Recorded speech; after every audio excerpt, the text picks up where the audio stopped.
Rio Grande do Norte.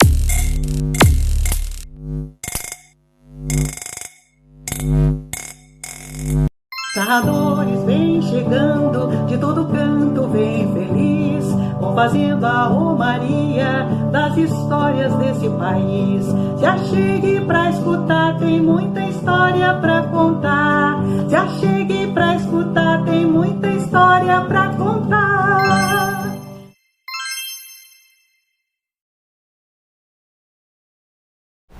Eu sou Fernando Antônio Soares dos Santos, filho de um casal paraibano, né, que vieram da Paraíba para Natal e aqui constituíram a sua família. E fomos criados no bairro do Alecrim, um bairro popular aqui da cidade de Natal. E lá na criação desse bairro, próximo à feira, próximo ao mercado, próximo à Praça Gentil Ferreira, era um espaço, era o palco dos artistas populares. Então a gente já foi criado desde criança, cruzando com esses artistas na praça, né, e nas feiras aqui da cidade de Natal. Então foi um dos primeiros contatos que nós tivemos com o cordel, né, e achávamos engraçado, achávamos interessante. E aí a gente foi crescendo, eu fui estudar no Padre Miguelinho, que é também uma escola no bairro do Alecrim. E que também na nossa caminhada, né, da Avenida 10, né, eu morava numa vila na Avenida 10, até o Alecrim, era comum encontrar esses artistas populares no meio do caminho. Né, principalmente quando voltava da escola às 11 da manhã, era comum encontrar uma roda, né, de cordel em frente ao Mercado Central na 11. E ali a gente parava e ficava ouvindo aqueles emboladores de coco, às vezes era violeiro, às vezes era o folheteiro. E a gente foi criado nesse universo, né? Depois eu fui para a escola técnica, fui fazer edificações, terminei o curso, fui trabalhar na construção civil, né? E aí fui tendo contato também com os trabalhadores da construção civil, muitos que vinham no interior, que gostavam de poesia. Então foi dentro desse universo que a gente foi se alimentando. E aí eu fui para a militância política, em 82 teve a campanha do PT, né, se usou bastante o cordel, vinham violeiros de Mossoró para Natal, para campanha, e a gente dialogou bastante. Aí eu entrei na universidade em 83, em 84 teve a ocupação da reitoria. Na ocupação da reitoria, vários estudantes, a maioria inclusive residentes, muitos inclusive vindo do interior, trouxeram nas suas bagagens o cordel e faziam essa poesia para retratar a nossa luta em 84. E 84 foi um ano também efervescente da luta pela campanha das diretas, pelas diretas já, e que também a poesia esteve muito presente, marcou com muita força aquele momento e a gente mergulhando ali. Neste ano também eu entrei na rede pública de ensino, fui ensinar, né, no estado do Rio Grande do Norte, e também nas minhas aulas eu me apoiava muito na poesia, no cordel, para trabalhar com meus alunos os conteúdos da disciplina. Né? E aí na militância, né, fui para o Sindicato dos Trabalhadores em Educação, fui atuar, e também dentro do sindicato a gente alimentava muito essa discussão da poética, né, colada com a luta, e isso aí, né, foi fortalecendo esse elo com a poesia. E aí eu fui escrevendo, que já vinha escrevendo há bastante tempo, fui escrevendo meus poemas, né? Na década de 90 eu participei de um concurso organizado pelo Sindicato de Saúde, fui vitorioso no concurso, e só, né, alimentando a ideia de que poderia escrever mais e perdendo a timidez e revelando para as pessoas o que eu produzia. Então foi mais ou menos o meu encontro com a poesia. Depois desse momento, né, a gente também nas batalhas, nas lutas, aqui inclusive na época da ruptura com a CUT, o surgimento da CSP com lutas, né, aí veio a aparição da Casa do Cordel, e aí a Com Lutas ajudou bastante, fizemos eventos inclusive muito importante, né, nos primeiros anos do século XXI, né, e a gente fazendo esse trabalho, levando para as ruas inclusive a nossa luta, as nossas batalhas através da poesia. Né, em 2007 eu fui para São Paulo, né, em São Paulo, o pessoal daqui de Natal, né, da Casa do Cordel, que a gente tinha essa ligação já anteriormente, né, me pediu para entrar em contato com a Luzeiro. Eu fui na Luzeiro, né, ver a possibilidade deles enviarem cordel para Natal. E aí começou esse contato e eu comecei a frequentar a sede da Luzeiro, que é uma editora que tem uma tradição na edição dos cordéis. E a partir daí a gente criou um laço de amizade. E em 2008 eu procurei o pessoal da Luzeiro e disse que ia escrever um cordel, coisa que eu ainda não tinha realizado, né? Gostava de ler, levava para as salas de aula, né? Trabalhava com meus alunos, mas não tinha escrito. E como eu entrei na rede de ensino em São Paulo para ensinar sociologia, eu achei que era legal levar o cordel, já que os alunos gostavam muito de rap, que eu estava trabalhando na zona sul de São Paulo, que é o berço do rap, né, paulistano. E aí eu apresentei para os alunos essa ideia do cordel. Eu cheguei na Luzeiro e disse que ia escrever um cordel. Foi justamente naquele período da crise econômica que atingiu os Estados Unidos em 2008. Fiz o cordel, fiz com 32 estrofes, corri para Luzeiro para mostrar a Varnesi, né, e a Gregório, que era o proprietário da Luzeiro. Eu mostrei o cordel, eles olharam, gostaram bastante, mas pontuaram alguns problemas que o meu texto tinha. E eu ali calado, como um aprendiz, absorvi o que eles estavam apresentando e corri e fui reconstruir, né, os pontos que eles achavam que estavam falhos. Né? E aí reconstruí o texto, né? Aumentei mais, porque na Luzeiro, inclusive, eles publicam com mais de 32 estrofes. E no final de 2008, mais precisamente no dia 28 de novembro de 2008, eu lancei o cordel A Turbulência Econômica, né? Foi um cordel que, inclusive, a partir desse lançamento, eu mergulhei dentro do movimento cordeliano. Né, em 2008 vim para Natal no final do ano, trouxe os últimos 300 cordéis, fiz um lançamento na Casa do Cordel.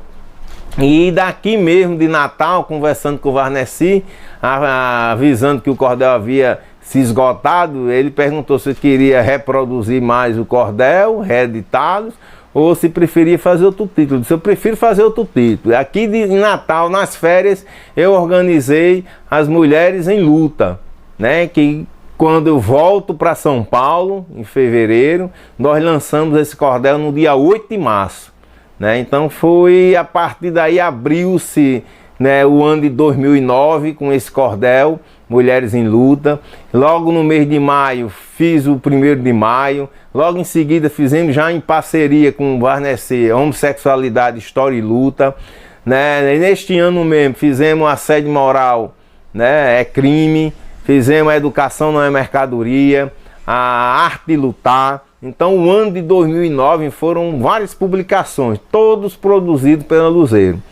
Né? Em 2010, aí eu entro numa nova fase da produção de cordel, que foi justamente os cordéis sobre cangaço.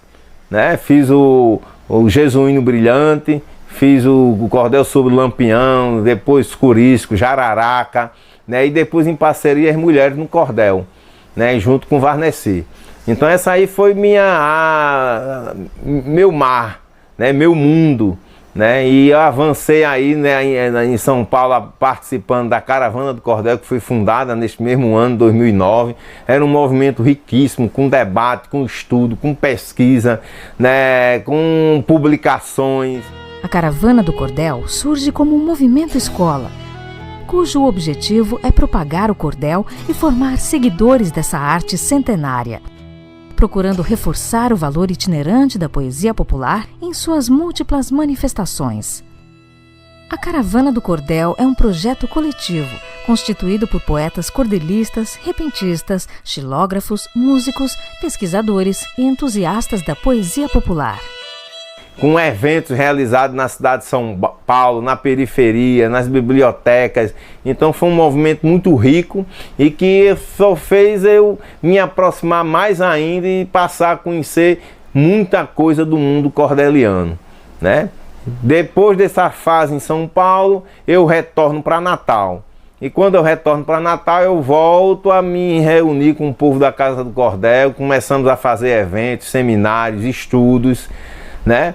Até em 2016, na preparação do Circo Natalense do Cordel, por vários elementos que aconteceram dentro desse movimento, né, que as coisas que acontecem muitas vezes a gente fica sem entender, né, e aí a gente resolve constituir um novo espaço, agora um espaço que fosse coletivo, que tivesse a participação, né, de um grupo, em que esse grupo pudesse decidir, ou seja, não tivesse um proprietário, o espaço não fosse de um proprietário. Isso aí para a gente era importante para o movimento avançar. Foi quando a gente decide fundar a Estação do Cordel em 2017. E aí a Estação do Cordel em 2017, vamos entrar no 4º ano, foi de intensas atividades. Tanto nos eventos, nos shows, no sarau, né, como também nos estudos, né, com a realização do Circo Natalense do Cordel, que a Estação do Cordel abraça, né, a todas as edições que vieram pela frente, né, e também muitas palestras, muitos debates, ou seja, foram quase 4 anos de muita discussão, de muita preparação, e também avançamos nas publicações, né, começamos a publicar obras de poetas daqui da cidade natal do Rio Grande do Norte. Então a Estação do Cordel é justamente esse espaço que não se fechou apenas ao cordel, mas na Estação do Cordel nós começamos a interagir com chorinho, com samba de roda, com coco, com forró, né? Com um leque da diversidade artística da nossa cidade, né? Da cena artística da nossa cidade. Isso foi muito importante para mostrar que o cordel dialoga com o teatro, né, com um forró, né, com choro, né, com samba de roda, né, com o reizado. Então isso foi um elemento muito importante, e agora durante esse período da pandemia a gente teve que se reinventar, ou seja, se apoiamos muito nas redes sociais, né, porque nós decidimos desde o início da pandemia em participar.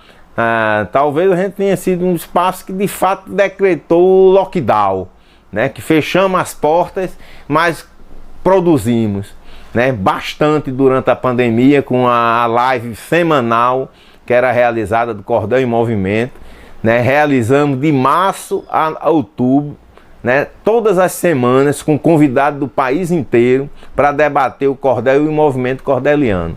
Quando veio a Lei Aldir Blanc, né, aquela movimentação para que inclusive o Congresso aprovasse a lei, a gente abraçou a ideia, fomos para frente, exigir que o poder público pudesse aplicar verba pública para os artistas nesse período de pandemia, e a gente via a valorização que a arte, né, tinha, a força que a arte tinha durante a pandemia, porque foi justamente a arte, né, que deu uma vazão para que as pessoas pudessem vencer esse momento da pandemia, e a gente entendia que o governo tinha que investir, né? Chegamos no final do ano, né, com os projetos de lei, né, para concorrer à Lei Aldir Blanc, e inclusive a Estação do Cordel, né, de seus membros conseguiram aprovar 15 projetos, né, que isso foi muito importante.